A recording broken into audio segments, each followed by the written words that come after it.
Today we are going to be looking at the difference between a speed booster and a regular adapter. And in the process, I'm going to be reviewing this particular speed booster that I have been testing out, which is the Commlite ef-eosm version. Now, both of these serve the same basic functions. The first is that they are to change the back plate from one style of lens mount to a different style so that they can be mounted onto a different camera body. The second is that they correct for the flange distance, most commonly found in using DSLR lenses on mirrorless bodies, because generally the flange distance of a DSLR, the distance from the mounting point to the sensor, is bigger than on a mirrorless camera because you've got to account for the mirror box in place. So if you were to try and mount this Sigma 35mm lens designed for Canon DSLRs with a flange distance of 44mm and mount it onto this Canon M5 mirrorless body with a flange distance of only 18mm, even if the plates were compatible with each other and it would fit on, the lens would be sitting far too close to the sensor for it to be able to project properly. So what the adapter does is firstly change the back plate to that of an EOS M body, and the second is it moves the lens away from the camera sensor to the exact distance that it would be if this was a DSLR. So because this is fundamentally just a spacer, your lens compatibility is exactly the same as if it was with a DSLR. Now, because this is an aps-c body, you still get one common trait, which is the sensor is a lot smaller than the image circle that's being projected. Because this is a full-frame lens, it's projecting an image circle that's big enough to cover a 35mm full-frame sensor. But the aps-c sensor is only about 24mm, so a lot of the light that's being projected out of the back of the lens isn't hitting a sensor, it's just hitting blank space.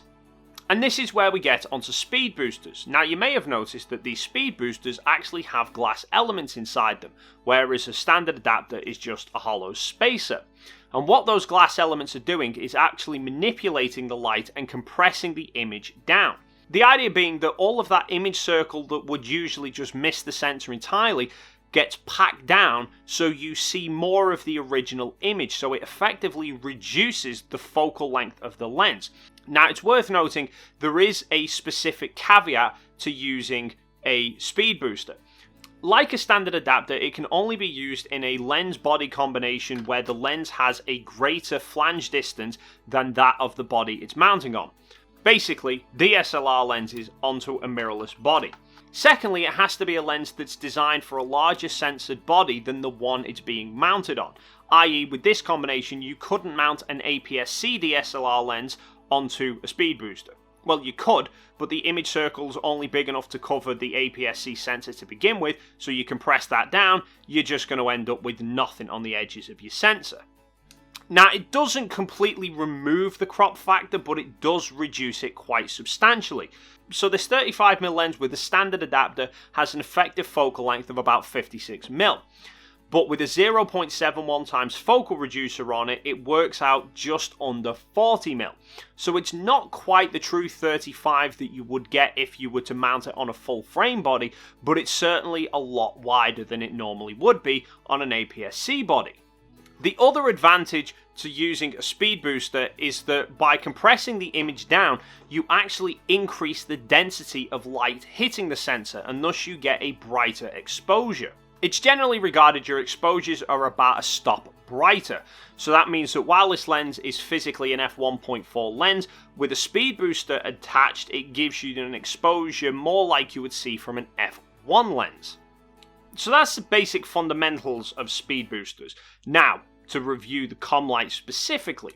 This is a $150 speed booster. In terms of build quality, it seems fairly well built. The thing actually weighs more than a regular adapter, but that's not a surprise given that there's a load of glass elements inside there. First thing I noticed when I got it is that trying to mount it onto a lens, it's a little bit stiff. That's what she said. And it's also quite stiff on the body as well. That's what she said. Now, I imagine that's just because it's brand new. It does feel like it's slightly looser than it was when I first got it, so I imagine over time it's only going to get easier to put on and take off. Couple of things about the design of this that I do like, but full disclosure, I've not used other speed boosters to directly compare to, so for all I know, other speed boosters could be exactly the same. The first is there's a little USB port on the inside here which allows you to connect the Speedbooster to your computer and update firmware. The second is that there's electronic contacts on the inside, so your lens and body can still communicate with each other. So if you have a lens with autofocus and an electronic aperture, you can still control them through the camera. Or at least that's supposed to be the case. Strangely, what I found, however, though, is that some third-party lenses, specifically the IRIX lenses, didn't communicate properly with this. Now, the autofocus wasn't an issue because these lenses don't have any, they're all manual focus. But they do have electronic contacts on the back because they've got an electronic aperture. However, mounting their lens onto the body, the camera doesn't even turn on. Or when it does finally come on, it doesn't record an aperture value, it just says f00 and you can't get any information from it. Now granted, my range of Canon mount lenses to test this with is a little bit limited. I've got the Sigma 35, I've got 3 IRIX lenses, and I've got the Canon 70 to 300mm IS Nano USM. And it was only a problem with the IRIX lenses, but it was a problem with all 3 of them. Now, I can't say that it's an issue caused by IRIX, because the standard adapter, they work perfectly fine. On my Sony camera with the Sigma MC11, they work perfectly fine. So there's not necessarily a problem with the lenses. However, it was only the IRIX lenses that it caused an issue with. So it's not necessarily a fault with the adapter either. It's just something to be aware of, that it seems some third-party lenses have communication problems via the Commlite. Now, when the communications are working correctly, one thing I do like about this is the fact that the camera body is able to acknowledge and factor in that there's a speed booster in place. So this lens, for example, has a native aperture range of f1.4 down to f16. With the speed booster in place, obviously everything gets bumped up 1 f-stop. The camera accounts for that. So with the speed booster on, the aperture value that's recorded on the screen here now runs from f1 down to f11. And it also shows the same in your EXIF data when you're viewing your images later. So even though this is a 35mm lens, when I look at these through Lightroom, it doesn't show the focal length as 35mm, it shows it as being 24, which is more like what the crop factored version of this is. Now next up, image quality. This for me was the biggest aspect as to why I wanted to test this out, because I was interested to see how adding extra optics into a system that's not optimized for those extra optics was going to handle everything. I was expecting a drop in image quality because, much like any other time you stick optics behind a lens, like with a teleconverter, you get a slight soften with everything. To measure the image quality performance, I set up a little test rig under consistent lighting. Try not to judge me too harshly on the choice of subject matter. I then compared up the standard adapter to the Commlite, running through the entire aperture range of the Sigma from wide open to fully closed down. I kept the ISO at 100 and I just changed the shutter speed to keep the exposure balanced, and all the shots with the Commlite were shot 1 stop faster than the standard adapter to try and keep everything as consistent as possible. Now the Sigma 35 with the regular adapter has very good image quality. The centre of the frame, even wide open at f1.4, is very sharp. The corners are slightly softer, however. But as you stop the aperture down, those corners quickly regain resolution, and from around about f5.6, the entire frame is extremely sharp. Now with the Commlite, I've noticed that when it's shot with a fast aperture lens, the image quality does take quite a nosedive at those wider apertures.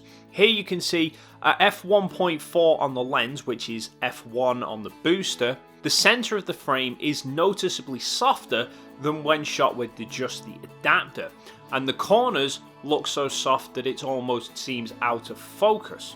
Now as you stop the lens down, that sharpness does start to come back in the images, and once you get stopped down to around about f8, the lens is extremely sharp all the way across the frame. However, in its defense, after seeing these results, I was expecting quite a noticeable jump in flaring and chromatic aberrations. However, when I tested those, I found that while there is a slight increase, it's nowhere near as horrendous as I was expecting. But in the real world, you're not actually going to really see these differences unless you are either A, pixel peeping and looking for it, or B, cropping in very heavily to your images, in which case, why would you use a focal length reducer, just use a normal adapter and go for the longer focal length? However, when it comes to autofocus, this is where things go a little bit pear-shaped. So I had similar tests set up with this. I had the Commlite versus the regular adapter. Now it's worth noting this isn't even the genuine Canon adapter, this is an Andoa. So the Canon one's got to be at least the same, more than likely better at autofocus than this. Now for these setups I not only used the Sigma 35mm lens, but I also used the Canon 70-300 IS Nano USM, because the autofocus on this is extremely quick. The Nano USM, to be fair, is a very fast reacting motor, so I figured let's make sure that the third party lens isn't holding this system back. So the first test was using the Sigma 35. I had the M5 in video mode with face tracking on, and I just walked back and forth towards the camera a couple of times just to see how well the camera was able to keep my face in focus. It did a pretty consistent job. It never really drifted that far off having my face in focus. It might occasionally drop back to my ear, but it would regain my face pretty quickly. When I switched over to the Commlite, there seemed to be a bit more of a hesitation there. It wasn't quite so sure of itself. I then reran the same test with the Canon lens, so it was at 70mm, so a bit of a tighter shot. And again, with the standard adapter, the lens did an okay job. The Commlite just gave up, really. I think I started out of focus and it just got worse from there. Then, keeping the same lens, I went for a longer range targets away at 300mm.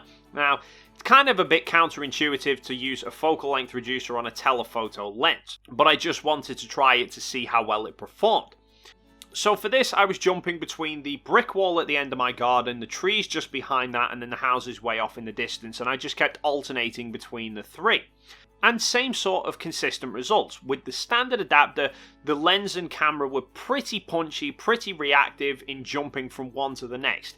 However, the Commlite stuck to its guns in being far more hesitant. It would take a second or two to try and work out that it even needed to adjust the focus, and then it wasn't so sure of itself as to which way to go and by how much, so it was more like using contrast detection than phase detection. Now, I don't know if that's maybe a bottleneck being caused by the adapter, that the camera and lens just aren't too sure what's going on, they're not able to communicate with each other fast enough, or if maybe the camera's AF system just can't handle the presence of a speed booster, because it's changing what it can see, because all the EXIF data's gone to rat. I don't know if the camera's just thrown a wobbler or not. Either way, like I said, you're not really going to be using a focal length reducer for long telephoto lenses. It's not really a thing designed for sports and wildlife. However, I could arguably see people with maybe short telephoto lenses trying to use this in portrait scenarios to get a bit more depth of field. Now, if your subject is static, the autofocus isn't going to be much of an issue. However, if you're going for a portrait where your subject's walking towards the camera, then I'd be a little bit skeptical that the AF inconsistency from this isn't going to screw up your hit rate. So overall, I would say for the Commlite, it does the purpose of being a speed booster extremely well. It brings the focal length down to a pretty good degree, it brightens up your exposure, doesn't look like it's quite by one full stop, maybe slightly under, but it still makes your exposures brighter. And although the image quality does take a little bit of a hit, odds are you're not really going to notice it, and it won't be any less than you would see from any other speed booster. My only issues with this are, 1, it seems to struggle with some third-party lenses, and 2, don't be using this if you're going to be particularly reliant on fast autofocus. But that's pretty much it for this video, guys. As always, if you have any questions or queries, the comment box is down below. Also down there you will find affiliate links to this. I will leave a link to the test shots taken with this so you can go and pixel peep them in detail yourself. There is also the subscribe button if you haven't already hit that, and a link to my Patreon account if you'd like to go and support me through there. Through Patreon, you'll see some exclusive behind-the-scenes stuff, as well as there will be some exclusive prize giveaways in the future as well. But thank you so much for stopping by, and hopefully I'll see you in the next video.